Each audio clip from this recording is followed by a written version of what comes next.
e às vezes destroem a nossa visão sobre o que realmente importa.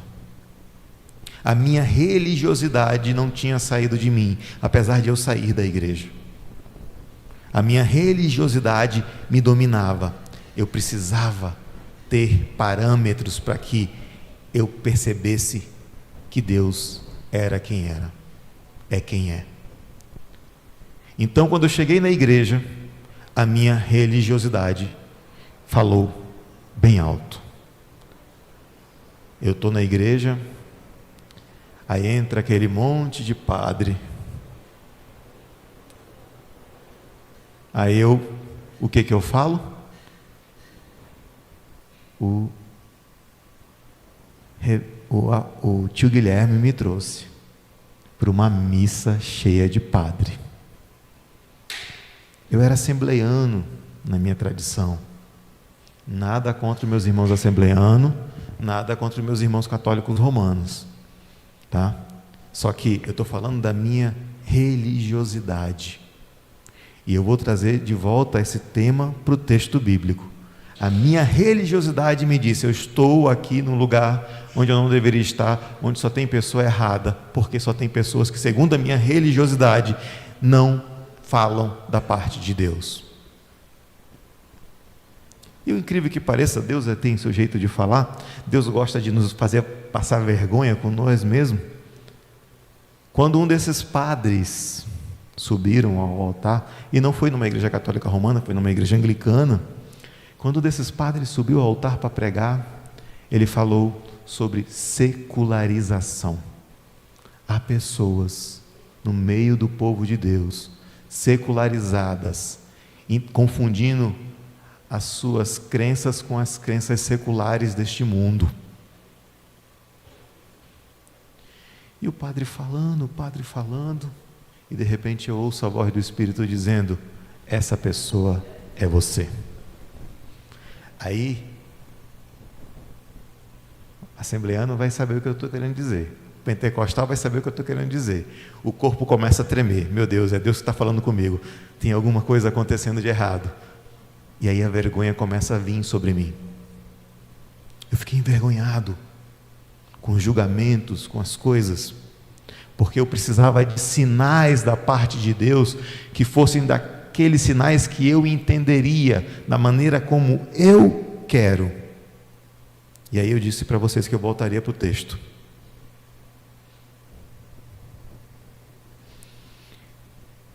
O que as pessoas que procuram Jesus falam para Jesus no verso 30?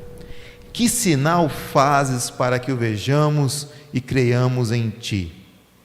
É interessante que eles vão falar depois que Moisés deu o pão, o maná no deserto. Eles querem algo assemelhante ao maná do deserto, ou maior, porque o que eles esperavam era, dentro da religiosidade deles, um Messias que fosse um novo Moisés, o Messias que fosse o novo representante da lei, alguém que está de acordo com as minhas convicções religiosas, com os meus dogmas, com os meus conceitos de religiosidade. Eles não queriam alguém como Jesus. Por isso que eu falei para vocês que quando a gente prende a experiência de Deus aos nossos dogmas, às nossas convicções religiosas, a gente perde a oportunidade de deixar que Deus seja Deus sobre nossas vidas. Deus não tem que se adequar às nossas percepções. É nós que temos que começar a abrir os horizontes para enxergá-lo aonde Ele está. Aqui as pessoas estavam presas aos seus dogmas, às suas percepções, à sua forma de ver o mundo, à sua forma e expectativa de esperar o Messias. E Jesus fala para eles que até nisso eles estavam errados, Porque não foi Moisés que deu comida para eles, e sim o Pai. Mas o Pai queria dar algo muito maior para eles, queria dar o pão da vida, que salva o mundo. Por isso, quando olhamos, meus irmãos, para as nossas experiências, a gente tem que se perguntar: quando foi que de fato eu me alimentei deste pão e não quero mais largar da presença de Deus?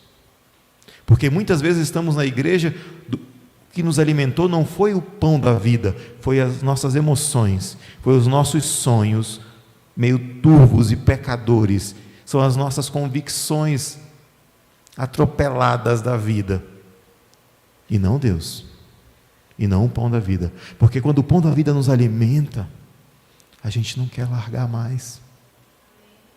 Quando o pão da vida está completamente em nossas vidas, nós não queremos outra coisa. A nossa espiritualidade começa a perceber qual é a realidade do reino de Deus, que é muito mais do que suprir as nossas necessidades, é ver um milagrezinho aqui, um milagrezinho ali, é ver Deus fazer sobrenatural. Não, o reino de Deus é muito mais que isso. Eu não estou dizendo para você que você não deva querer ter experiências sobrenaturais. Eu estou dizendo para você que se você só vem atrás de Deus por causa disso, você não entendeu o reino de Deus.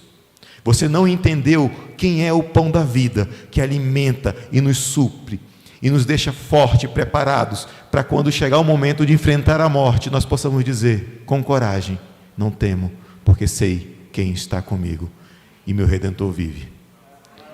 É por isso que nós nos alimentamos. E aí eu volto para a minha história, meus irmãos. Lá vai eu ouvindo a pregação, muito bonita, e eu ouvindo cada palavra vindo, e Deus falando: é para você, é para você.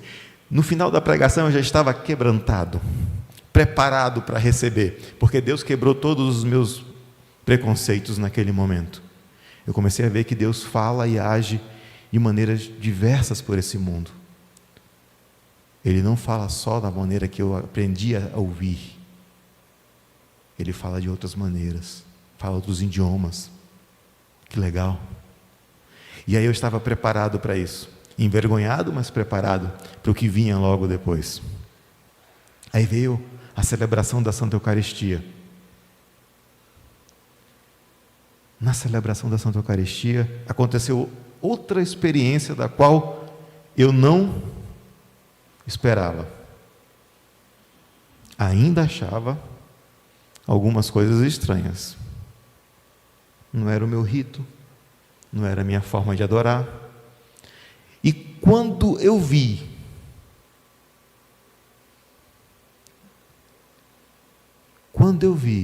o Senhor falar comigo naquele dia, a minha experiência foi sobrenatural. Porque na hora que estavam partindo o pão, eu já achava que eu me senti naquele dia em que Jesus partiu o pão. Eu falei: que coisa diferente, que coisa é essa que está acontecendo comigo?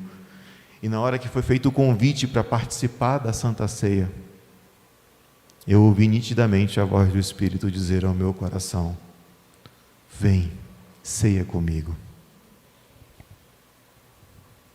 Só que aí tem umas coisas que acontecem na nossa vida que a gente tem um costume de replicar, porque é o que a gente é ensinado a pensar. Nesse dia eu não tomei a ceia. Não posso mentir e dizer para vocês, inventar uma história aqui: eu tomei a ceia e aconteceu prodígios. Não, nesse dia eu não tomei a ceia. Eu estava envergonhado pelo meu pecado de ter recusado o Senhor, de ter dito várias vezes para o Senhor: não, não, não, não. Eu estava envergonhado dessa experiência. Mas a voz era muito nítida: vem, eu quero ceiar contigo. Naquele dia eu vi claramente o pão vivo que desceu do céu, me fazendo um convite para que eu me alimentasse dele, para que dele eu nunca mais deixasse de me alimentar. E aí eu voltei para casa do reverendo Guilherme. Quem conhece o reverendo Guilherme, é sempre muito comum na mesa de almoço dele uma garrafinha de vinho e uma boa conversa, né? Reverendo Guilherme, o almoço acaba para todo mundo, para ele a gente fica conversando horas. Saudade desses tempos. Eu tenho muita saudade desses tempos. Não é mais assim atualmente, claro, dado as condições de saúde dele e também a idade. Mas a gente sentava e passava horas. O almoço começava meio-dia e acabava 3 da tarde. Era desse jeito.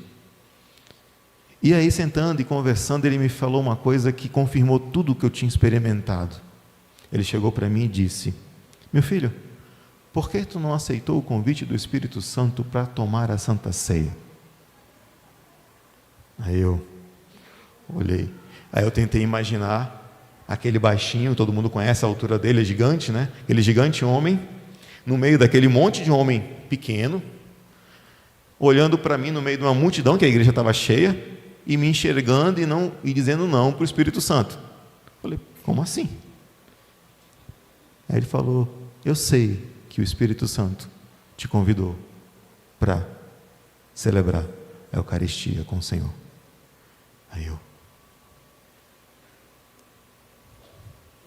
que eu falo? O que eu vou falar se o Espírito Santo está dizendo, tu pensas que eu não estou contigo, que eu não estou falando contigo? Eu estou falando contigo. Fica fugindo, fica fugindo. Ele pegou aí eu peguei e respondi, tio, eu não sou digno de tomar a Santa Ceia. Eu não mereço estar na Santa Ceia. Eu sou um homem pecador, me afastei dos caminhos do Senhor e não quero me contaminar ou contaminar o momento. Ele falou uma coisa bem profunda para mim, que eu tenho falado muito para muita gente hoje. Ele falou, você não toma a Santa Ceia porque você é digno. Você toma a Santa Ceia porque Ele fez tudo por você. Porque Ele te convidou para partilhar. Porque Ele quis dar de si mesmo para você. É por isso que você toma a Santa Ceia. E aí eu caí em lágrimas pensando sobre isso. E aí ele ainda falou mais. Falou, olha, o Senhor te quer na obra dele. Foi por isso que Ele te chamou de volta. E eu fiquei pensativo. Na semana seguinte ele veio com a ideia maluca de abrir uma missão em Porto Velho. Aconteceu. O pão da vida, quando nos encontra e nos alimenta, ele transforma a nossa realidade. A gente começa a perceber que as necessidades humanas são passageiras, mas o anseio da alma da gente é eterno. Quando saciado, não há mais nada que precisamos buscar. É isso que Jesus está dizendo. O pão que Ele tem para dar, quem comer dele não terá mais fome. O cálice que Ele tem para distribuir, quem dele beber, não terá mais sede, porque o pão da vida está conosco e alimenta, supre as nossas necessidades.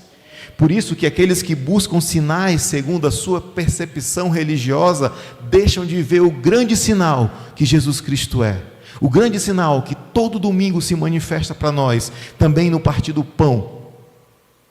Porque Ele pode não estar na minha pregação, mas Ele prometeu estar sempre que partissem o pão. É isso que Ele prometeu. E toda vez que participamos, é isso que experimentamos. A pergunta que eu faço para vocês é, quando foi que vocês tiveram essa experiência a ponto de não precisar de mais nada para saber que Deus é com vocês? A não se sentir mais abandonados, porque vocês entenderam. Queridos, no dia que a gente se alimenta desse pão, a gente não precisa ficar dizendo para Jesus, olha Jesus, eu só vou crer se eu fizer isso, eu só vou crer se eu fizer aquilo. A gente não precisa mais, a gente sabe quem Ele é, e pode vir deserto diante de nós, a gente continua firme, porque a gente sabe o alimento que recebemos. Essa é a verdadeira experiência do pão da vida. É a experiência do alimento que supre, de fato, as nossas expectativas, os nossos anseios, as nossas angústias, as nossas dores se tornam banais, porque nos alimentamos do verdadeiro pão que desce do céu. Por isso eu falei para vocês, aquilo que o Rafa nos falou semana passada é muito importante. Nós precisamos entender e perceber a experiência, o poder que tem do Senhor. A Eucaristia é o elo de tudo isso, mas precisamos perceber. Mas a Eucaristia, sem essa noção, ela se torna apenas um memorial.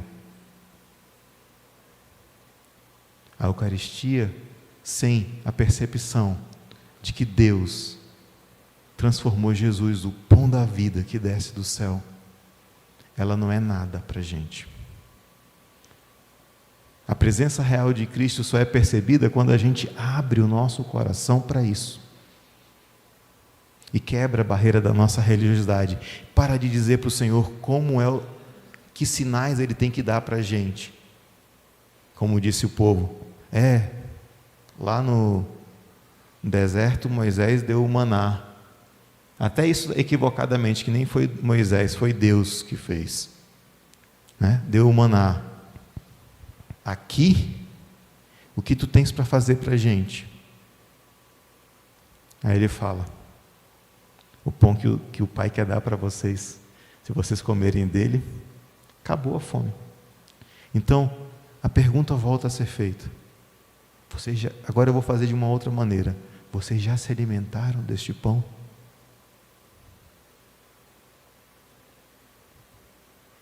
Pensem nisso. Que Deus nos abençoe. Amém? Eu quero convidar vocês para professarmos a nossa fé. Ou tem alguma outra informação? Ok.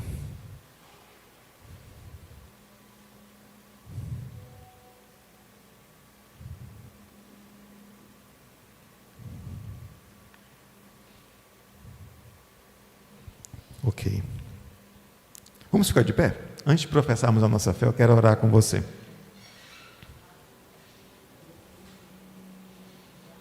Alguém ainda precisa experimentar deste pão ou agora tem convicção que já recebeu esse pão? Não tenham vergonha. Eu professava o nome de Jesus da boca para fora, porque eu não tinha experimentado desse pão dessa forma que eu experimentei. Quando eu experimentei, mudou tudo, já era batizado. Por isso que eu digo que constantemente Deus quer converter os nossos corações. Eu me converto diariamente. Diariamente, quando eu me alimento deste pão que desce do céu, tem novas percepções chegando das coisas, né? Mas se alguém ainda não sentiu e acha que precisa dessa experiência, porque tem dúvida sobre ela, você possa curvar sua cabeça agora comigo. A gente vai orar.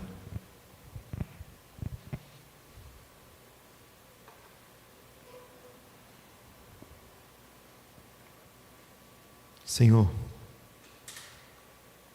nós estamos diante de Ti.